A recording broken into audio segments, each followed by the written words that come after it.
I have been getting a lot of questions about studying abroad on my Instagram, LinkedIn, emails, and YouTube comments.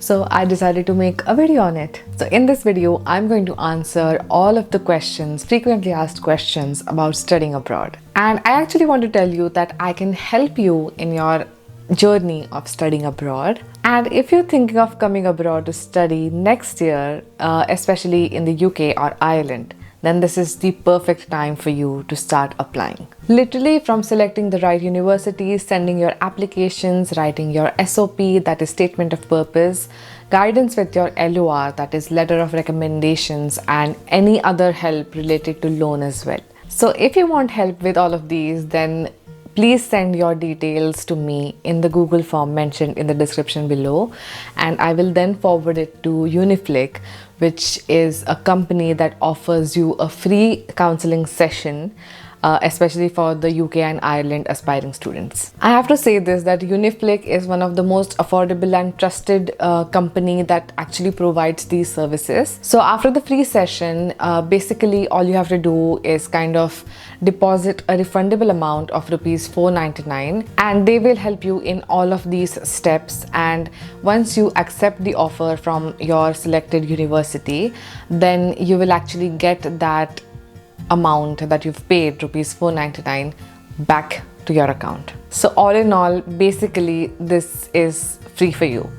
And I feel like don't miss out on this opportunity, because when you're coming to study abroad, it is really important to take the right decisions and to actually get help which knows about all of this and has a lot of information about moving abroad, studying abroad, especially about the universities and everything, because that really matters. So do check out the description, and if you have any queries, then leave them down below in the Google form as well, and I can answer that for you. So now let's begin with the first question.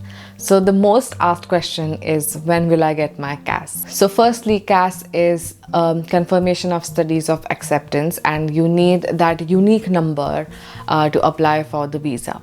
So it completely depends from university to university, because every university is different. And because I studied in the University of Lincoln, for me, the university had told me that I will get my CAS 3 to 4 months before my enrollment starts. So my enrollment started in September 2022, because that's when my course started. 3 to 4 months before that was kind of May, and I did get my CAS in May, but it did take like almost, I think, a month for the CAS to come when I applied it. So it completely depends from university to university. So you might just have to wait, and if they take a bit longer, then you can just email the university about it, and they will be happy to answer it for you. The next question is, when will I get my visa? So I have made a video on where you can just refer to the timeline and everything. When do you have to apply for the visa? What do you need for applying for the visa and stuff like that? So do check it out over here. But I feel like it takes around 2 to 3 working weeks for the visa to come. So it is best to apply in July or August, especially if your course is starting in September. I did get my visa in August. I think that's a good time, because you then get like a gap where you can just shop and prepare and meet all the family and everything, instead of getting stuck in that process. The third question is, how do I upload my documents online when you are applying for the visa? So again, it's pretty easy. So when you start applying for the visa, you have to go to the website and everything and start filling the form. So when you're doing it step by step, you can actually you don't have to do everything together. The website kind of takes you in a flow. So you have to give your name, then address, then this, and then they ask you to upload your documents and everything. So there's like a section where you can upload it. It's not difficult at all. So you can just go through that entire process. Once the form starts, you can just follow the process and it'll be there. The fourth and most important question, I think, is, how is the University of Lincoln? So I've had an amazing 1 year at the University of Lincoln, because the university is just amazing. and they conduct a lot of like activities, and there are a lot of opportunities where you can actually go and make friends, or just hang out if you're bored in your room. And yeah, it's just amazing. Like, they've organized trips, they've organized a lot of festivals, so you don't miss your home. I remember celebrating Navratri, Diwali, Holi. Yeah, so there are a lot of things that are going on all the time. And the student union, the Res Life, they always have some or the other thing every week.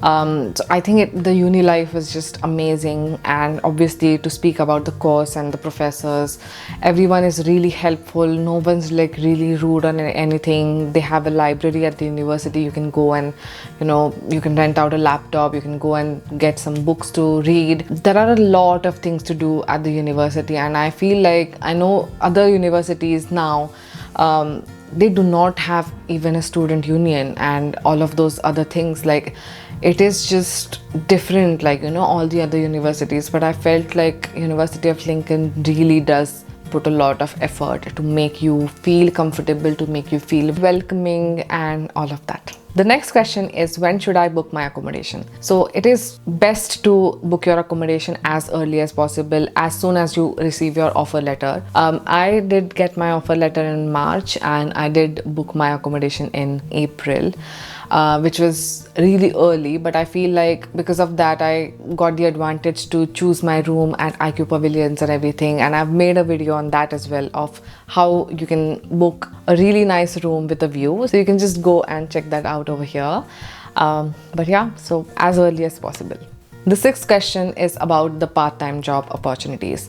So Lincoln is a small city, so but obviously, like any other city center, they do have all the shops on the high street. So I mean, there are a lot of part-time job opportunities. When I first arrived at the university, when I stepped down in Lincoln from that bus, I remember I was talking to some people over there, and I was like talking to them that I wanted a part-time job at the university. I'm very creative, I do video editing and stuff. One of the friends, he was like, oh, I just saw this post that they posted by the university, and you might just check that out. And I did apply literally the next day that I arrived in the UK, and I got that part-time job in October, and I was really happy about it. So I would just suggest that just go and start out really early, because there are a lot of opportunities starting in September. Because usually in part-time job opportunities, a lot of students are working, so when they graduate and everything, they leave that job. So there are a lot of openings in September. So yeah, definitely start applying. And there are a variety of different opportunities in Lincoln. You might just want to go in person or search on Indeed. But when I was unemployed and I wanted a job, and when I went to each of the shops on the high street, they just told me that we don't have any openings right now, and if there are, then they'll just be on Indeed. Yeah, so just make a really nice polished profile on Indeed, and then just start applying as soon as you come to the UK. The next question is it easy to live abroad? It's definitely not easy to live abroad.